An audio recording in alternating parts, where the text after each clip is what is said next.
겸손의 삶이란 말씀의 제목을 삼고 함께 은혜 받기를 원합니다. 오늘 또 우리가 주목해야 할 7가지를 보도록 하겠는데, 오늘은 두 번째 겸손이죠. 첫 번째는 지난주에 말씀을 드렸습니다. 무엇이었죠? 하나님이었죠. 하나님. 오늘은 두 번째 겸손에 대한 말씀입니다.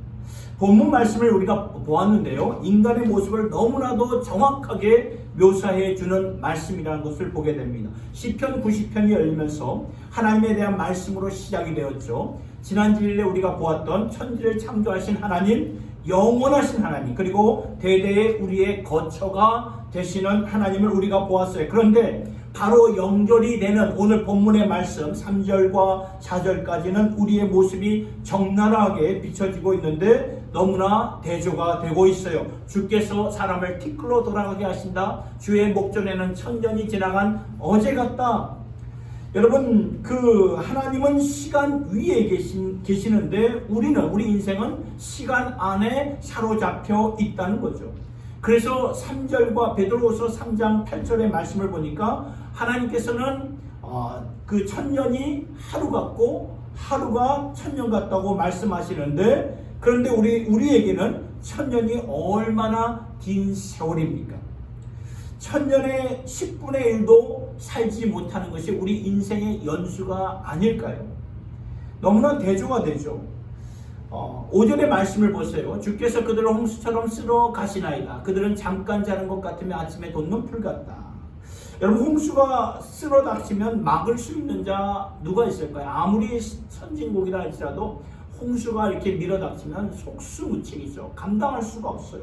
2005년 8월에 허리케인이 미국의 저 남동부인 뉴올리언스라는 도시를 강타했을 때, 아무리 이 미국이라 할지라도 여러분 어떻습니까? 아무런 힘을 쓰지 못하고 그냥 당하는 그러한 모습을 보지 않았습니까? 이것이 우리의 모습이에요.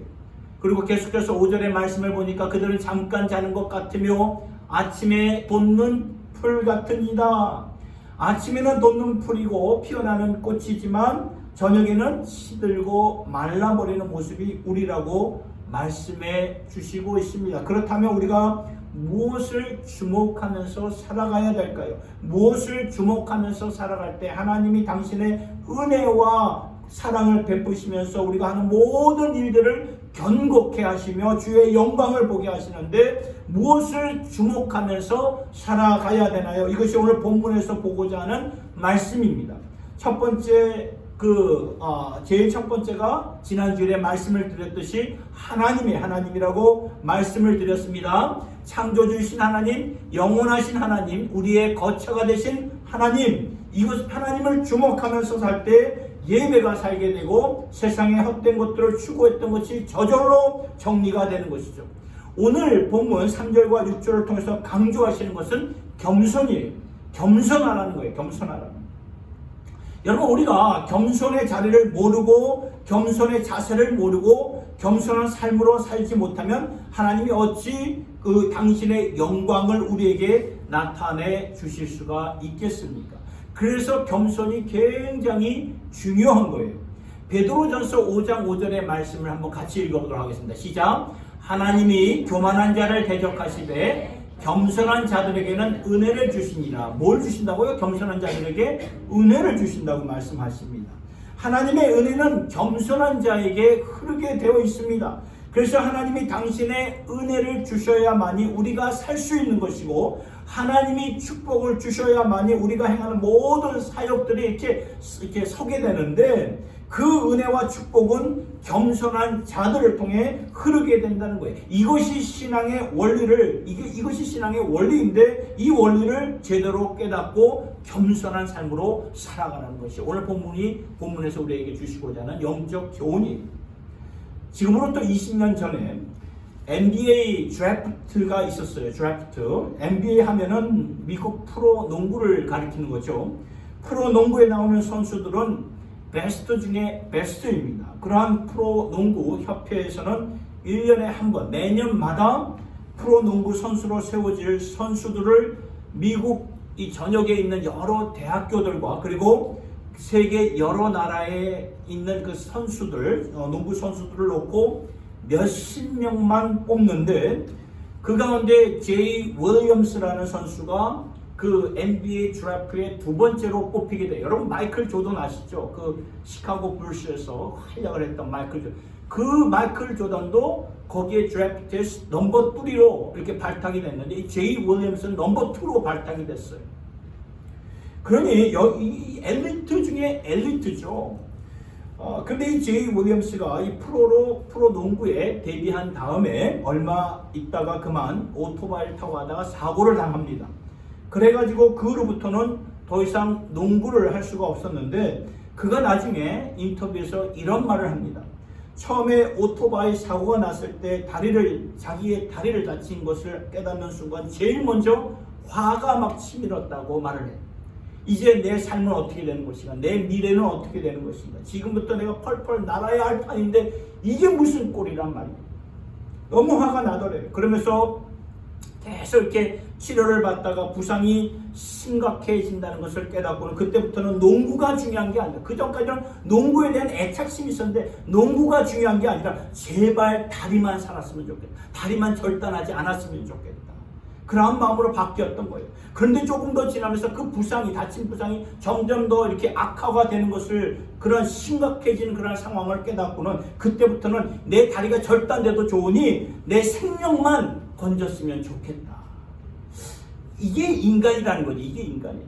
여러분 우리가 있잖아요. 우리는 연약한 것을 모르고 살 때가 얼마나 많은지 모릅니다. 그러니까 한번 잘못 넘어지면 인생이 끝날 수도 있는 것이 인간인데 우리가 이것을 깨닫지 못하고 교만하게 나 잘난 맛으로 살 때가 얼마나 많은지 몰라요. 하나님이 오늘 본문에서 너는 티끌이다. 너는 먼지야. 티끌이 먼지 아닙니까? 너는 티끌이다. 티끌로 돌아가면 돌아가야 돼요. 하나님 안 가겠습니다. 그럴 수가 없고 그렇게 말 못한다는 거죠.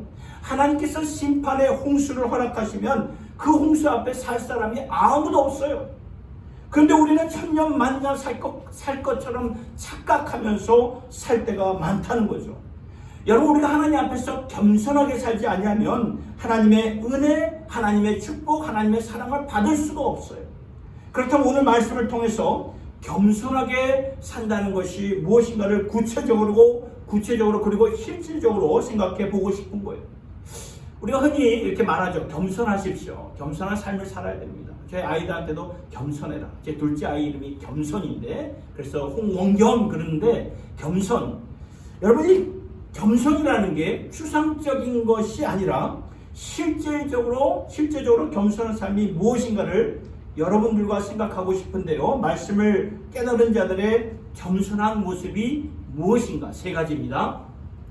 겸손한 삶은요. 언젠가 하나님께로 돌아가게 될 것을 인식하면서 사는 삶이 겸손한 삶이에요. 저와 여러분들도 언젠가는 하나님께로 돌아가게 될 것이라는 이것을 늘 인식하면서 사는 것이 겸손인데요. 오늘 보면 3절의 말씀을 볼까요? 주께서 사람을 티끌로 돌아가게 하시고 너는 티끌로 돌아가라. 돌아가라는 것을 말씀에서 강조하고 있어요. 돌아가는 거예요. 그런데 티끌로 우리의 신체가 육체가 흙으로 돌아가는 것은 이해가 돼요.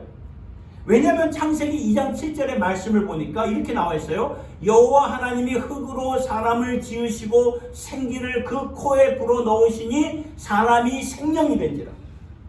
그렇다면 신체는 우리의 육체는 흙으로 만들어졌기 때문에 흙으로 돌아가는데 우리 안에 영혼은 어디로 가는 것인가? 이런 생각이 들어요. 우리 안에 있는 영혼은 어디로 가는 것인가?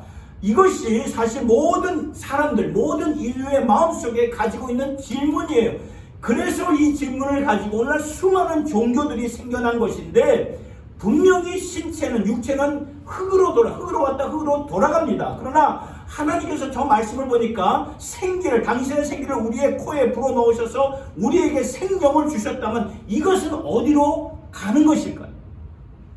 성경에서 분명히 말씀해 주시는데 전도서 12장 7절의 말씀을 보니까 같이 읽겠습니다. 시작! 흙은 여전히 땅으로 돌아가고 신은 그 주신 하나님께로 돌아가기 전에 기억하라. 여러분 전도서 기자가 누구였죠? 솔로몬이었어요. 솔로몬은 여기서 이제 흙은 땅으로 영은 그죠? 신은 영을 말하는 거예요. 개역개정 영은 그죠? 아버지께로 돌아가는 것을 기억하면서 살라고 강조를 하는 거예요. 그렇다면 우리가 제일 먼저 보아야 할 것은 흙으로 돌아가는 것은 우리의 육체가 신체가 있다면 영은 하나님께로 돌아간다는 거예요. 우리가 이것을 항상 생각하면서 살아야 된다는 거죠. 만일 저 말씀을 우리가 인식하지 못하면서 살아간다면 우리는 결단코 지혜로운 삶을 살 수가 없어요. 때가 되기 전에, 때가 되면 늦은 거예요. 때가 되기 전에, 하나님이 부르시기 전에 우리가 이것을 기억하면서 살 때에 헛되고 헛된 오늘의 이 세상에서 헛된 삶을 사는 것이 아니라 하나님이 정말 기뻐하시는 그러한 올바른 삶을 살 수 있다는 것을 기억하면서 우리가 살아야 된다는 말씀입니다. 본문은 이것을 분명하게 강조하고 있는데 이것이 바로 겸손의 삶입니다. 휴스턴에서 가정교회를 시작하셨던 그 최영기 목사님이 인생은 출장이다 이렇게 말씀하셨어요. 최영기 목사님이 참 그렇게 인생은 출장이다 이런 표현을 하셨는데 참 맞는 말인 것 같아요. 출장. 제가 어제 원빈이한테 너 출장이 뭔지 아니? 그랬더니 몰라요 그러는 거예요. 비즈니스 출입이야. 비즈니스 출입. 그랬더니 그렇구나. 여러분이 우리가 출장을 가면 출장을 보내는 분이 있죠. 나 혼자 출장 가는 사람 아무도 없습니다. 누군가 반드시 보내는 분이 있죠. 그래서 우리는 보냄을 받는 거예요. 윗사람으로부터 보냄을 받는 것입니다. 그것이 출장이에요. 마찬가지로 우리가 하나님께로부터 보냄을 받았다는 거예요. 우리가 그냥 세상에 태어나서 그냥 살다가 그냥 세상을 떠나는 것이 아니라 하나님께로부터 우리가 보냄을 받았다는 거죠. 우리가 여러분 그러니까 목적을 갖고 보냄을 받았어요. 그렇다면 출장은 보냄을 받은 것뿐만 아니라 보냄을 받아서 그 회사의 업무를 감당하는 것이죠. 그 가운데 보내주신 분이 확실하게 보장을 해주시죠. 월급도 주시고 출장 가서 업무를 다 할 수 있도록 필요한 모든 그런 제반의 업무의 모든 것을 보장해 주신다는 거죠.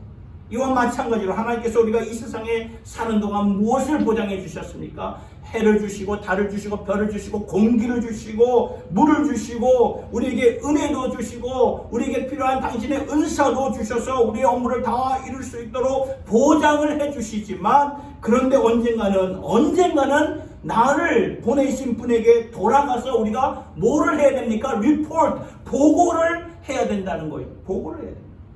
내게 주신 시간, 이 세상에 우리가 생명이 있는 동안 내게 주신 시간, 물질, 재능, 달란트를 가지고 어떻게 업무를 감당했는지 나를 보내신 그 하나님 앞에서 우리가 보고를 해야 된다는 겁니다. 그러면 그 보고에 따라서 상이 주어져요. 업무를 제대로 한 자에게는 상금을 주고 업무를 제대로 못한 자에게는 벌이, 페널티가 임한다는 거예요. 그래서 인생은 출장이라는 거예요. 출장. 맞는 말이에요. 언젠가 우리가 하나님으로부터 보냄을 받았다면 다시 돌아가서 그 하나님께 보고를 해야 되는 것이 우리의 삶이에요. 영국의 그 출신이었던 그 요한 웨슬레 목사님은 들어보셨을까요? 요한 웨슬레 목사님은 18세기 때에 엄청난 부흥의 바람을 일으켰던 하나님의 사역자이셨는데 그분은 늘 간직을 하면서 살았어요. 그 가운데 굉장히 인상 깊었던 그분의 말씀이 있어요. 그게 뭐냐면 나의 달력에는 오직 두 날이다. 오늘 그리고 그날. 이 요한 웨슬레가 항상 말했던 게 오늘 그날. 나의 달력에는 오늘과 그날이다. 오늘을 최선을 다해 하나님 앞에서 정직하게 성실하게 살고 그리고 그날 하나님이 부르시면 그날이 언제가 되든지 간에 부끄럼 없이 나는 하나님께로 날아가리라. 그렇습니다. 여러분 겸손은 오늘과 그날을 우리가 기억하면서 마음판에 새기면서 언젠가 하나님 앞에 돌아가 하나님께 보고를 해야 된다는 것을 인식하면서 사는 것이 겸손한 삶이고 이러한 겸손의 삶을 살아갈 때 하나님께서는 우리 표대로 당신의 영광을 우리에게 부어주신다는 거예요. 여러분 언젠가 우리 모두 하나님께 돌아가요? 안 돌아갈 자 없어요. 다 돌아갑니다. 그날을 항상 준비하면서 오늘을 최선을 다해 죽게 하는 삶으로 살아갈 수 있기를 예수님의 이름으로 축복합니다. 두 번째, 겸손의 삶이 무엇인가? 하나님의 은혜를 붙잡고 사는 삶이 겸손의 삶이에요. 본문을 보면 오늘 본문의 말씀을 보니까 쭉 보니까 인생은 티끌로 돌아간다. 인생은 시간 안에 갇혀 있는 것이다. 인생은 홍수에 쓸려간다. 인생은 아침에 번쩍였다가 시드는 꽃과 같고 풀과 같고 안개와 같다. 이런 말씀 가운데 전도서 11장의 1장 2절의 말씀을 보니까 전도자가 가로되 헛되니 모든 것이 헛되다. 그러면 오늘 주신 말씀만 보면 모든 것이 헛되다, 안타깝다, 낙심되고 그러한 삶이 세상인데 여러분 그것만일까요? 그 이상은 없을까요? 성경은 분명히 말씀하죠. 그런 가운데 하나님께서 당신의 은혜를 베풀어 주신다.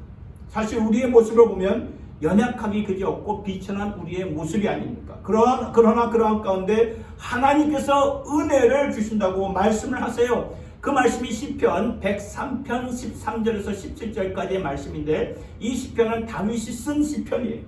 아버지가 자식을 긍휼히 여긴 같이 여호와께서는 자기를 경외하는 자를 긍휼히 여기시나니 이는 그가 우리의 체질을 아시며 우리가 단지 먼지뿐임을 기억하심이로다.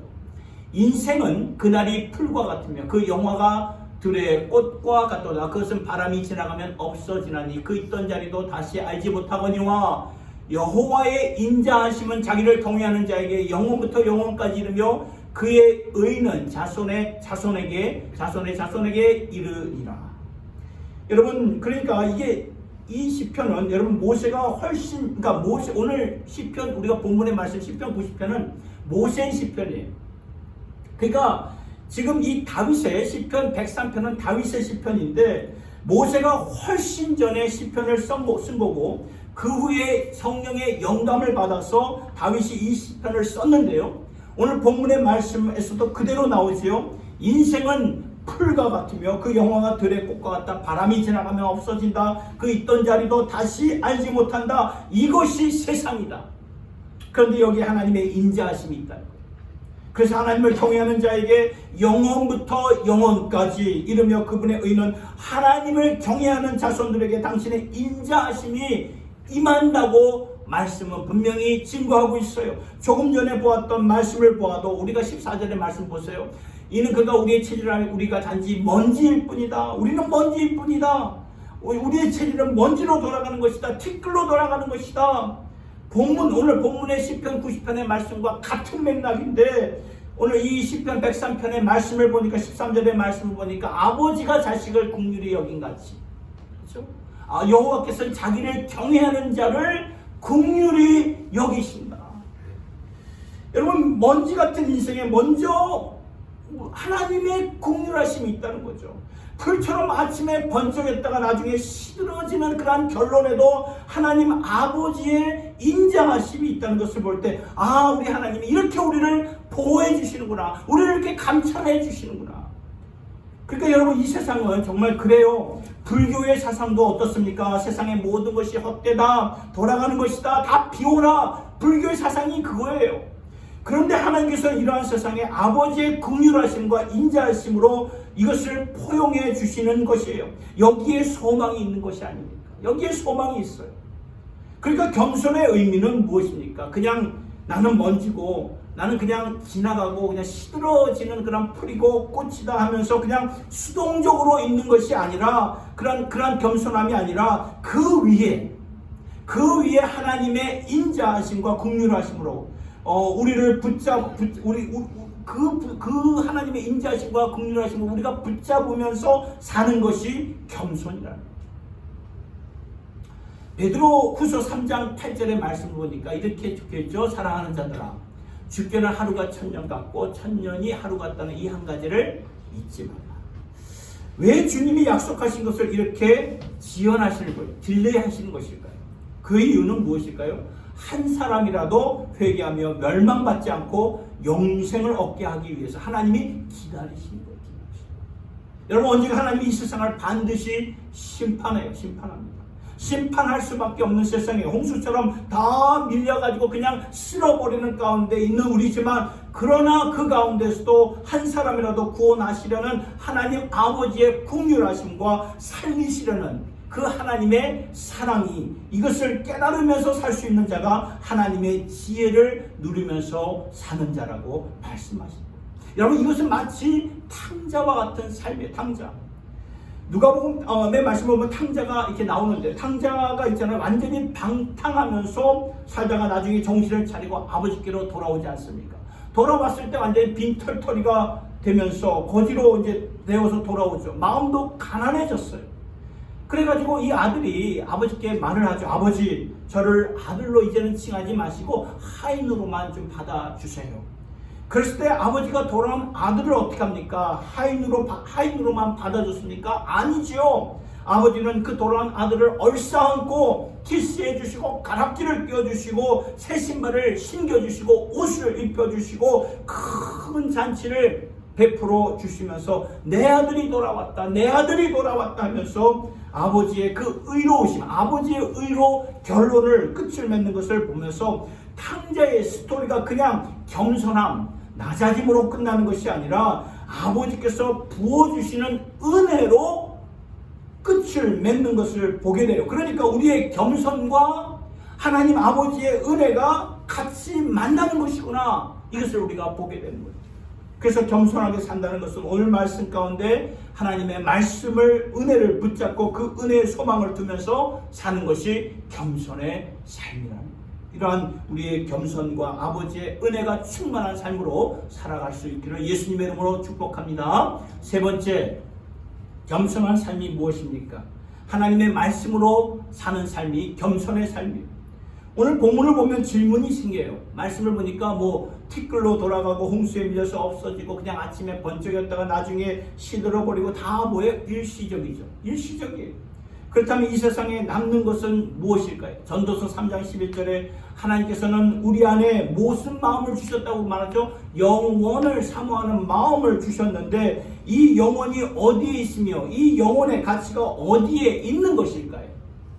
알 수가 없죠. 그러나 성경은 여기에 대해서 확실한 답을 주셨는데 이사야서 40장 6절에서 8절까지의 말씀이에요. 같이 한번 읽어보겠습니다. 시작.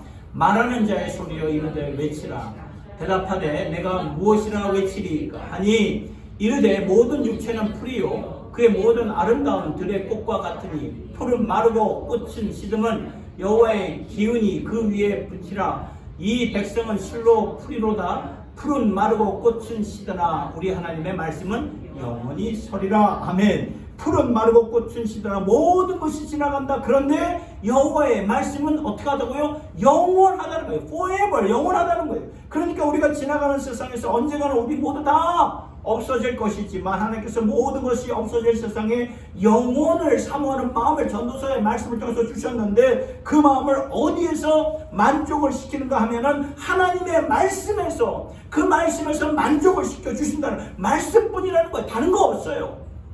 사실 우리는 그냥 먼지로 티끌로 돌아가는 것이에요. 이것을 확실하게 깨닫고 사는 자들은 말씀에 생명을 걸고요 살게 되는 거죠. 예수님도 산상수훈의 말씀을 이렇게 끝내시면서 말씀의 집을 세워라, 말씀의 집을 세워라. 이것이 견고한 반석이다. 다른 모든 것은 지나가지만 말씀만은 남는 것이다. 여러분, 창세기, 구약성경 창세기의 말씀, 그리고 에스라, 마태복음, 사도행전의 말씀을 보면은 역사의 시작이 보이면서 한 가지 같은 메시지가 보여지는데 그것은 바로 하나님은 말씀의 하나님이다. 이것을 보게 돼요. 창세기 1장을 보면은 어떻게 시작되죠? 태초에 하나님이 천지를 창조하십니다. 말씀으로 여러분 모든 것을 만드셨죠. 말씀으로 사람들을 번성케 하셨어요. 구약성경 에스라 1장을 보니까 바사왕 고레스 원년에 여호와께서 예레미야 입으로 하신 말씀을 응하게 하시려고 바사왕 고레스의 마음을 감동시키며, 그러니까 에스라 1장을 보니까 고레스 왕으로부터 시작됨을 보게 되는데, 여러분 이 고레스 왕은 이방 나라, 유대 이스라엘 백성이 아니었어요. 이방 나라였어요. 이방 나라 왕이었습니다. 이스라엘 백성들이 그 바벨론으로 추방당해 있는 나라의 두 번째 왕이었죠. 고레스 왕이. 근데 이 고레스 왕으로 말미암아 이스라엘 백성들이 이제 다시 그 유대 땅 예루살렘으로 돌아오는 스토리가 시작이 되는 거죠. 이방 나라 왕이었던 고레스 전혀 예상하지 못했던 거예요. 그러니까 여러분 그러한 전혀 예상하지 못했고 예측하지 못했던 일들로 인하여 하나님의 역사가 일어난다는 거예요. 하나님께서는 분명히 그 전에 70년이 되면 당신의 백성들이 다시 예루살렘으로 돌아올 것이라고 말씀하셨기 때문에, 그래서 하나님은 당신의 말씀을 이루기 위해서는 고레스 왕의 마음을, 그렇죠? 마음을 감동시켰다는 거예요. 역사하셨다, 움직이셨다는 거예요. 그러니까 말씀 때문에 움직이는 것이고 말씀 때문에 하나님의 역사는 이루어져 가는 거예요. 우리가 송구영신 예배 때 보았던 마태복음 1장에 그 예수님의 족보가 나오고요. 그리고 천사가 와서 요셉에게 마리아가 잉태한 것은 사람으로 잉태된 것이 아니라 성령으로 잉태된 것이라고 말씀하셨는데, 하나님께서 말씀하신 대로 세대와 역사를 거쳐서 때가 참에 이 세상에 구세주 예수 임마누엘 예수를 보내주신 하나님의 말씀의 하나님을 우리가 볼 수 있어야 된다는 거예요. 사도행전 1장을 보니까 하나님께서 약속하신 대로 뭐를 보내주셨나요? 성령을 보내주셔서 성령의 시대를 허락해 주시지 않았습니까? 그러니까 다 말씀의 말씀, Word of God이죠. 말씀의 역사는 바뀌고 세대는 바뀌고 시대는 흐르지만 여기서 똑같이 보여지는 한 가지 진리는 뭐예요? 하나님 말씀의 말씀밖에 없어요. 말씀으로 약속하시고 말씀하신 약속대로 오늘도 지금도 역사하시는 하나님. 그래서 여러분, 따라서 우리가 겸손하게 산다는 것은 말씀을 붙잡고 사는 거예요. 다른 거 없어요. 시편 119편 67절의 말씀 같이 읽겠습니다. 시작. 고난당하기 전에는 내가 그릇 행하였더니 이제는 주의 말씀을 지키나이다. 고난당하기 전에는 우리가 어떤 삶이었습니까? 내 열정으로 가득 찬 삶이 아니었습니까? 내 힘과 내 뜻대로 이렇게 살아갔던 우리의 모습이 아니었어요. 그런데 고난당한 후에는 내 열정이, 내 뜻이 다 꺾여버립니다. 다 이렇게 무너집니다. 그러면서 하나님 앞에 겸손해지죠. 그랬더니 이제는 어떻게 해요? 내가 주의 말씀을 지키나이다. 여러분, 내 교만이 꺾이면 하나님의 말씀 앞에 무릎을 꿇게 돼 있어요. 이거는 신앙 성경의 원리입니다. 그러니까 여러분, 우리가 고난을 당하기 전에 말씀 앞에, 고난을 당하고 나서 말씀 앞에 무릎을 꿇는 거 얼마나 어리석어요. 고난을 당하기 전에 말씀 앞에 무릎을 꿇는 것이 현명하고 축복의 삶이고 겸손의 모습이라는, 이걸 하나님이 기뻐하신다는 거죠. 이러한 사람들을 통해서 하나님은 당신의 말씀의 역사를 이루어 가신다는 거예요. 여러분, 예수님의 팔복 메시지 가운데 마태복음 5장 5절의 말씀을 보니까 이렇게 나와 있어요. 온유한 자는 복이 있나니 저희가 땅을 기업으로 받을 것이다. 여기서 온유, 여러분, 온유라는 말은 겸손이라는 말과 거의 비슷해요. 거의 비슷합니다. 온유는 겸손과 거의 비슷한데요. 이 온유를 원어에 이 헬라어의 원어로 보면은 프라우스라고 나오는데, 프라우스라는 이 단어가 언제 사용되는가 하면은 야생마, 우리 여기 트라이스 때 보니까 말들을 많이 기르는데요. 그건 야생마가 아니고 이제 길들여진 말 아닙니까? 근데 야생마는 산에서 혼자 막 자기 마음대로 날뛰는 그런, 살아가는 그런 말을 가지고 야생마를 하는데, 야생마를 길들였을 때 프라우스라고 사용하는 거예요. 그러니까 여러분 잘 생각해 보세요. 야생마를 길들였다는 것은 무슨 뜻이에요? 굴복되었다는 뜻이에요. 굴복되었다. 주인을 이제 의식한다는 그런 말이에요. 그러니까 우리가 험한 세상에서 주인을, 오늘 우리가 이 세상에서 살아갈 때 주인을, 내 주인이 어디 계신가? 내 주인을 의식하고 언젠가는 돌아가서 우리가 내 생애의 삶을 보고 드려야 할 하나님을 항상 의식하면서 사는 것이 온유함이라는 거죠. 겸손함이라는 거예요. 이러한 삶에는 주님의 은혜를 늘 기억하면서 소망을 거기에다 두며 말씀 중심으로 살아가게 된다는 것입니다.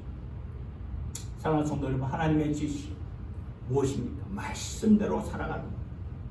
말씀대로 살아갈 때 그때 우리는 길들여진 겸손한 자, 길들여진 온유한 자가 되고, 그러한 자들에게 하나님께서 땅을 기업으로 차지하게 하시며 주의 영광을 우리에게 나타내실 것인데, 우리 모두 겸손한 자들이 되셔서 항상 하나님을 하나님으로 인식하시며 그분의 은혜에 붙들려서 말씀대로 살아갈 수 있기를 예수님의 이름으로 축원합니다. 기도하겠습니다. 하나님 아버지, 유한한 인생의 최고의 복은 하나님, 영원하신 하나님을 아버지로 섬기며 겸손한 삶으로 사는 것임을 말씀을 통해서 분명히 보았습니다.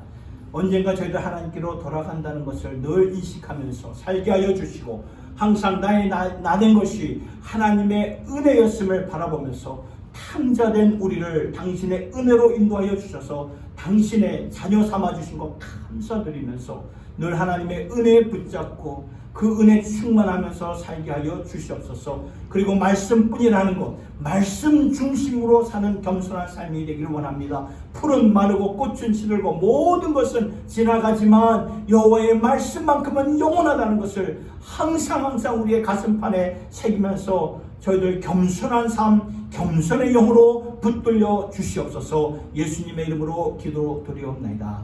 아멘.